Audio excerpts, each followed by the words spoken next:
Hey, what's up you guys? It's Sawyer. Welcome back to my channel. So what we are going to be doing today is talking a little bit about, I've got a couple of tips that is going to help with the basics of just your skincare, your makeup, and feminizing your features.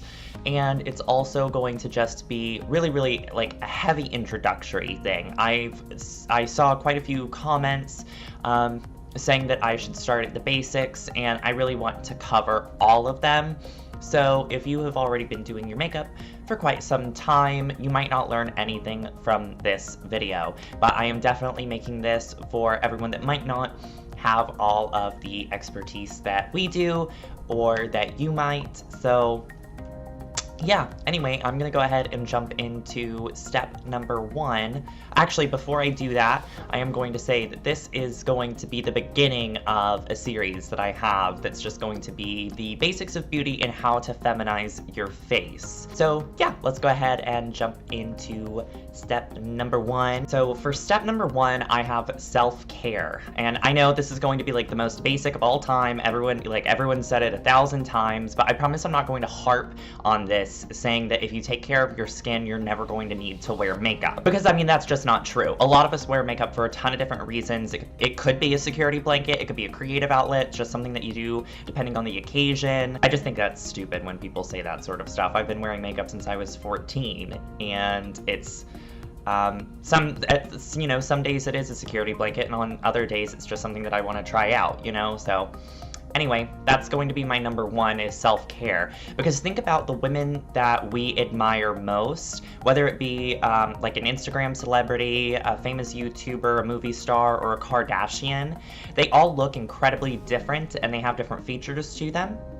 However, there is going to be one key feature linking all of them, and that's going to be a daily investment of time into their appearance. So whether it's just washing your face on a daily basis, morning and evening, putting on your SPF, or throwing in some dry shampoo on a day where you're rushing out of the house, that sort of self-care is really going to improve the quality of your looks, and then in turn it's going to help boost what society would view as like pretty and feminine. Because like, let's be honest, you could slay your eye makeup or your contour or something like that, but if you've got greasy hair, it's going to ruin the whole look.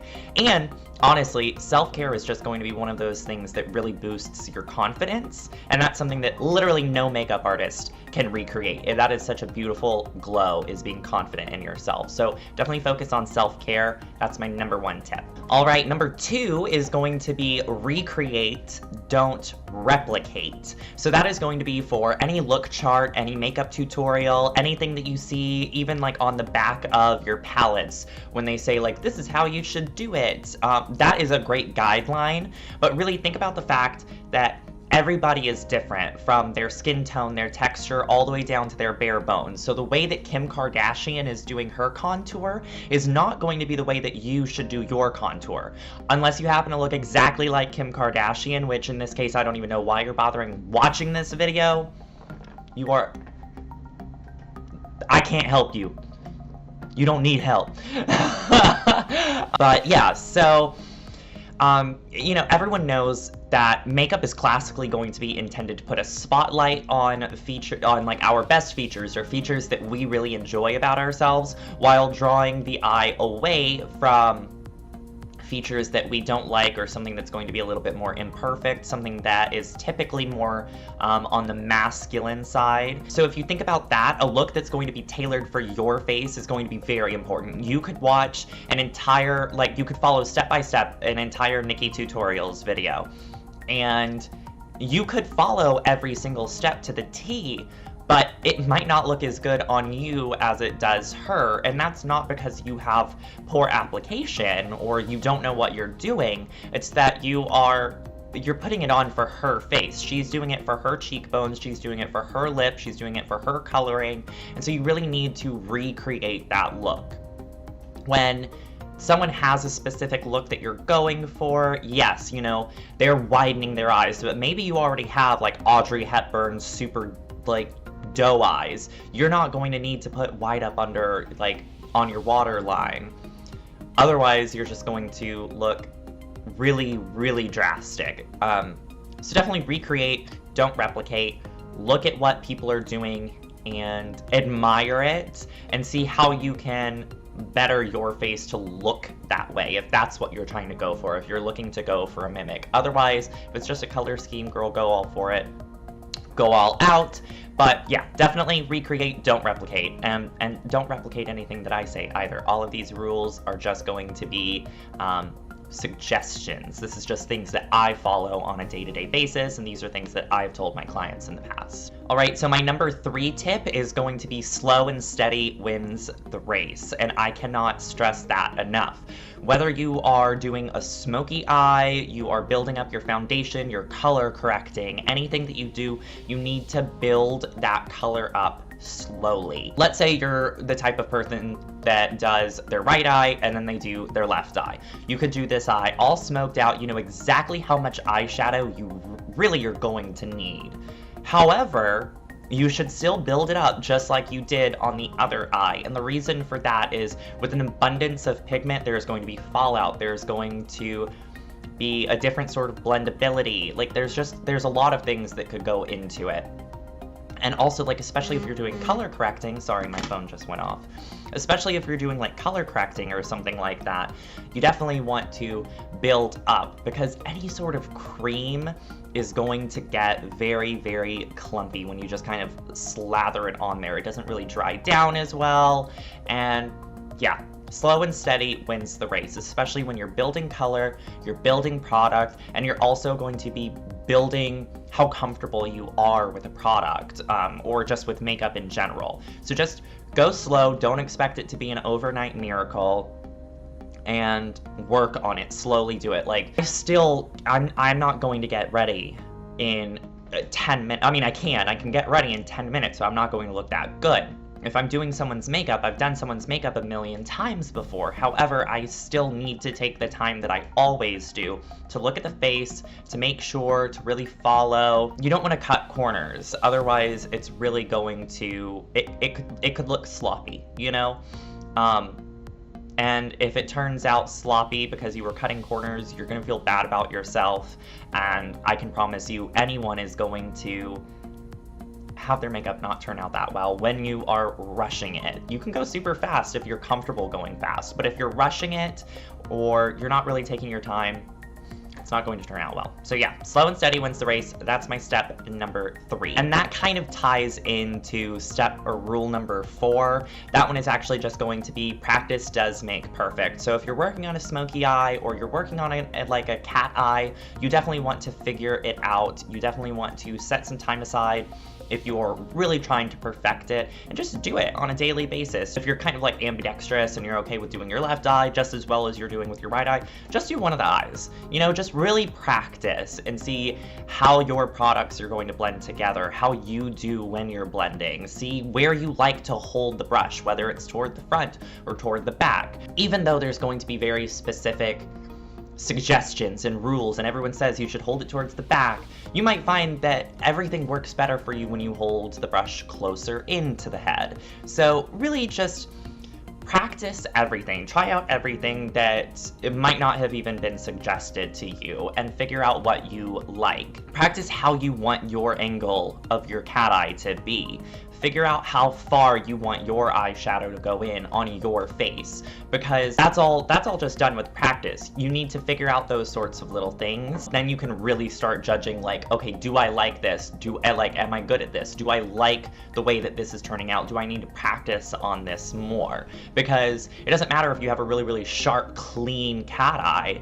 If it's at the wrong angle, it's going to make your face kind of look wonky. Your eyes could look too far apart. There's just lots of different ways that you can mess things up. Just practice a lot, practice for your face, and yeah, just set some time aside, and I promise you're going to do wonderfully if you practice on it. So step number 5, or rule number 5, suggestion number 5, whatever we're calling it, that one is going to be glam is not always the way to go. Now, the reason that I want to harp on this, I don't know why, I've never really said I'm going to harp on something, or I'm not going to harp on something, but I'm doing it a lot today. I don't know why.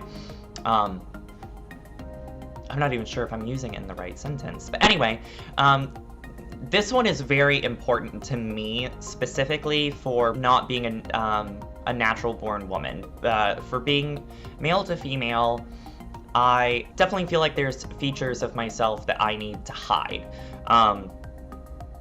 Features that I'm not very comfortable with myself. I don't want too much attention on me, but obviously I still want to look my best, or the way that I view myself as my best.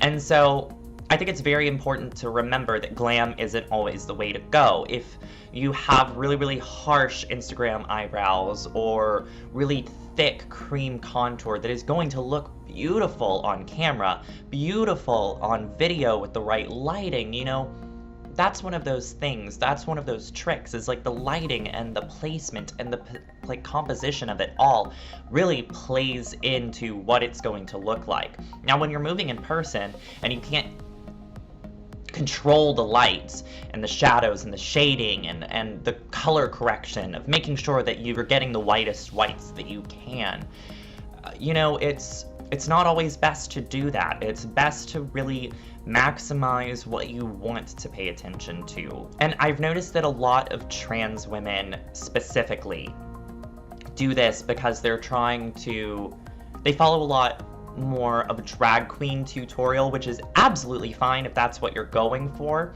but it does make you stand out of the crowd. Obviously, we don't all want to blend in. We don't want to be like a wallflower. However, if you're too out there, there's going to be something off about it, and you're going to want to dissect it. You're going to want to pick it apart. That's what we do when we look at things. We try to dissect it, or at least that's what I do, and that's a lot of the people that I've met, they do that. So when you have really heavy contour, you have heavy eyebrows, you've got huge false lashes on, you've got overdrawn lips, you might look wonderful, you might look beautiful in pictures, or you might just think you look great in the mirror. However, a lot of those features that you're trying to hide are going to be more prominent because people are going to be looking for them. People tend to be very, very envious. People tend to be very judgmental of things. And when you strive for something that's going to be too perfect, people are really going to find a lot of flaws in it. And again, that has a lot to do with thick skin. But that's also something that I noticed just on myself, and I love myself very, very much for the most part. I've you know, come to really love myself, but I've noticed that when I have really, really heavy makeup on, to the point where it's kind of like it's as heavy as like a drag queen, I feel like it does a reversal effect, and it really does make my more masculine features stand out, because it kind of looks like I'm trying to mask something, which I am, but you know, that's not what I'm trying to do. So yeah, that's my number 5. Glam isn't always the way to go. Look at what you're doing, or look at where you're going, because obviously if you're gonna have a hard contour in like a club or something like that, it's going to look a lot better. So definitely go for it, but just know that you don't have to strive to have everything perfect on your face, because it's unrealistic and it's unnecessary. All right, and so step number 6 is going to be, or no, 7. Yeah, step number 7 is going, because I switched it up, I can't remember. Next step is going to be makeup as an investment. And so that definitely doesn't mean run out and spend all of your money on new makeup or the most expensive primer or the most expensive foundation you can find, because it doesn't really work that way with makeup. Expensive doesn't always mean the best quality. Foundation is something that you're probably going to want to spend more money on, because you're actually going to be able to go to the counter, try it out, swatch it, test it. You could take home a sample of it with most things. And that way you can see how it oxidizes or how it wears for you. Because if you are buying a lot of drugstore foundations, you'll find that you can often go through 4 drugstore foundations before you find one that you like or the right shade that you want, when you could have just bought a more expensive foundation for the same price, and you were able to try it out for like a week that they normally give for you. So yeah, definitely recommend foundations, one that you would want to spend a little bit more money on. Eyeshadows are something that you would potentially want to spend more money on, and that's just going to be because of patchiness, texture, blendability, fallout. There's a lot of things that really go into the eyeshadow. I would recommend spending some money on, and I don't mean like go out and buy like a Natasha Denona palette or something like that, like spend $120 on something, but just go out and get maybe the Urban Decay palette if that's going to be the colors that you're going for. That's just a tried and true good palette, and it's great to start out with. It's something that is going to blend well for you, and you can practice with it, and it's also going to have the right colors for most skin tones. So that would be my recommendation as well. Not specifically the Urban Decay palette, but specifically going and spending a little bit more money on an eyeshadow palette. That would be my recommendation. One that's going to be more fit for you. And that's just going to be because you can normally tell a quality difference. If you're just trying to get a cream lipstick or something like that, Revlon for like $4, there's really no reason to spend a lot of money on a cream lipstick. The outside is not going to look as cute. However, when you're spending a lot of money on a basic cream lipstick, you're kind of just paying for the outside. Like your YSL, it's super cute and I love carrying it around with me, but I really don't like it as much as a lot of my Revlon cream lipsticks. I think Revlon does lipstick wonderfully. So yeah, definitely figure that out. Look at reviews, look at what other people say, great drugstore dupes and stuff, but don't be shocked when you see that there's going to be quite a few things that you do need to spend money on. Like, you're going to need a primer, an eyeshadow primer, you're going to need a transition shade, so you should probably get a full palette, and then a bronzer, maybe a contour, maybe, you know, there's so many things that are going to go into it. You're going to want to get a lip liner and a lipstick and maybe a gloss and all these things, you know? And you might need 2 eyebrow products to achieve the look that you're wanting, or 4 eyebrow products.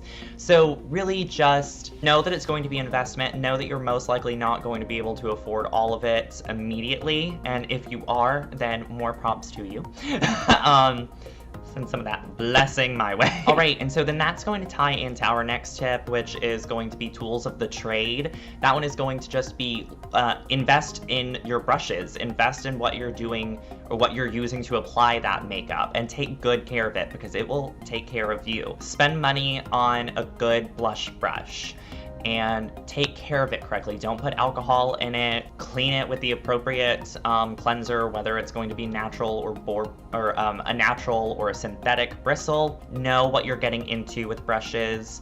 Look at them online, because a lot of the ones that are just like 213, you don't really know what that is for when you're just starting out. Obviously, it's like you're just learning the basics. I'm really not one of those people where I think makeup is incredibly strict. I don't think it should be strict. If you want to use a foundation brush as like an eyeshadow brush and it works for you and you find that it works really well, okay, go right ahead and do it. However, when you're first starting out, these brushes are made specifically for things, and they work really well for those specific things. So definitely try and read handles. It'll say like cheeks or blush or like crease and everything like that. Learn the tools of the trade. Learn exactly what they're for before branching out and using them in ways that you normally wouldn't, and invest well in them and take care of those brushes. And then my final one is going to be just learn your skin type, your tone, and your texture. Find out if you're oily or you're dry, or if you're combination, by washing your face with just a very gentle cleanser, most likely like a Cetaphil or just like the classic orange Neutrogena face wash, and leave your face for like 20 to 30 minutes and then go into the mirror. Like, don't do anything after washing your face, just pat it dry and see, are you oily in your T-zone? Are you dry right here when you open your mouth? Does it feel tight? And that way you'll really figure out what your issue, what your skin texture is, or what your skin issue is, your concern.